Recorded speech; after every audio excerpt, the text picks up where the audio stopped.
ಪರೀಕ್ಷಾ ತಯಾರಿ ಕೇಳಿ ಕಲಿ ಸಿರಿ ಪಬ್ಲಿಕೇಶನ್ ಬೆಂಗಳೂರು ಇವರಿಂದ ಕವಿ ಪರಿಚಯಗಳು ದಾರಾ ಬೇಂದ್ರೆ, ರನ್ನ, ಕುವೆಂಪು ಮತ್ತು ಪಂಪ. ಅಂಬಿಕಾತನಯ ದತ್ತ ಎಂಬ ಕಾವ್ಯನಾಮದಿಂದ ಪ್ರಸಿದ್ಧರಾಗಿರುವ ದತ್ತಾತ್ರೇಯ ರಾಮಚಂದ್ರ ಬೇಂದ್ರೆಯವರು ಕ್ರಿಸ್ತಶಕ 1896ರಲ್ಲಿ ಧಾರವಾಡದಲ್ಲಿ ಜನಿಸಿದರು.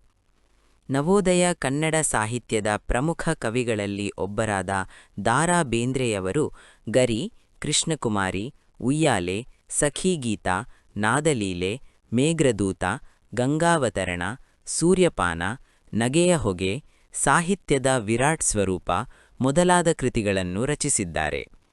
ಇವರ ಅರಳು ಮರಳು ಕವನ ಸಂಕಲನಕ್ಕೆ ಕೇಂದ್ರ ಸಾಹಿತ್ಯ ಅಕಾಡೆಮಿ ಪ್ರಶಸ್ತಿ, ನಾಕುತಂತಿ ಕವನ ಸಂಕಲನಕ್ಕೆ ಜ್ಞಾನಪೀಠ ಪ್ರಶಸ್ತಿ ಲಭಿಸಿದೆ.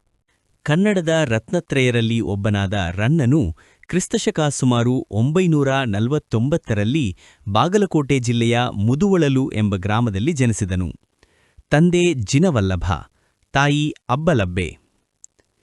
ಈತನು ಸಾಹಸ ಭೀಮ ವಿಜಯಂ ಅಂದರೆ ಗದಾಯುದ್ಧ, ಅಜಿತ ತೀರ್ಥಂಕರ ಪುರಾಣ ತಿಲಕಂ, ಪರಶುರಾಮಚರಿತಂ, ಚಕ್ರೇಶ್ವರ ಚರಿತಂ ಎಂಬ ಕಾವ್ಯಗಳನ್ನು ಬರೆದಿದ್ದಾನೆ. ರನ್ನಕಂದ ಎಂಬ ನಿಘಂಟನು ಬರೆದಿರುವುದಾಗಿ ತಿಳಿದುಬರುತ್ತದೆ.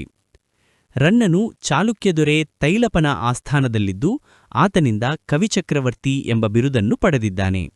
ಕುವೆಂಪು ಕಾವ್ಯನಾಮದಿಂದ ಪ್ರಸಿದ್ಧರಾದ ಕುಪ್ಪಳಿ ವೆಂಕಟಪ್ಪ ಪುಟ್ಟಪ್ಪ ಅವರು ಶಿವಮೊಗ್ಗ ಜಿಲ್ಲೆಯ ತೀರ್ಥಹಳ್ಳಿ ಸಮೀಪದ ಕುಪ್ಪಳ್ಳಿಯಲ್ಲಿ ಕ್ರಿಸ್ತಶಕ 1904ರಲ್ಲಿ ಜನಿಸಿದರು.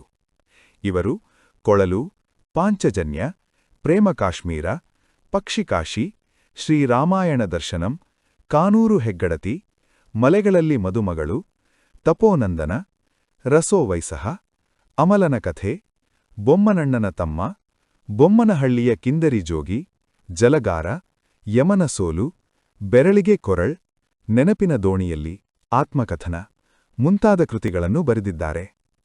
ಇವರಿಗೆ ಶ್ರೀರಾಮಾಯಣ ದರ್ಶನಂ ಮಹಾಕಾವ್ಯಕ್ಕೆ ಕೇಂದ್ರ ಸಾಹಿತ್ಯ ಅಕಾಡೆಮಿ ಪ್ರಶಸ್ತಿ ಮತ್ತು 1968ರಲ್ಲಿ ಭಾರತೀಯ ಜ್ಞಾನಪೀಠ ಪ್ರಶಸ್ತಿ, 1988ರಲ್ಲಿ ಪಂಪ ಪ್ರಶಸ್ತಿ, 1992ರಲ್ಲಿ ಕರ್ನಾಟಕ ರತ್ನ ಪ್ರಶಸ್ತಿ ಲಭಿಸಿವೆ.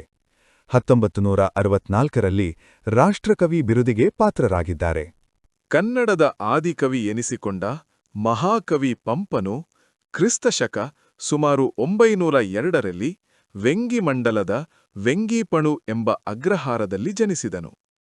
ಚಾಲುಕ್ಯರ ದೊರೆ ಅರಿಕೇಸರಿಯ ಆಸ್ಥಾನ ಕವಿಯಾಗಿದ್ದ ಪಂಪನು ವಿಕ್ರಮಾರ್ಜುನ ವಿಜಯ ಮತ್ತು ಆದಿಪುರಾಣ ಎಂಬ ಮಹಾಕಾವ್ಯಗಳನ್ನು ರಚಿಸಿದ್ದಾನೆ.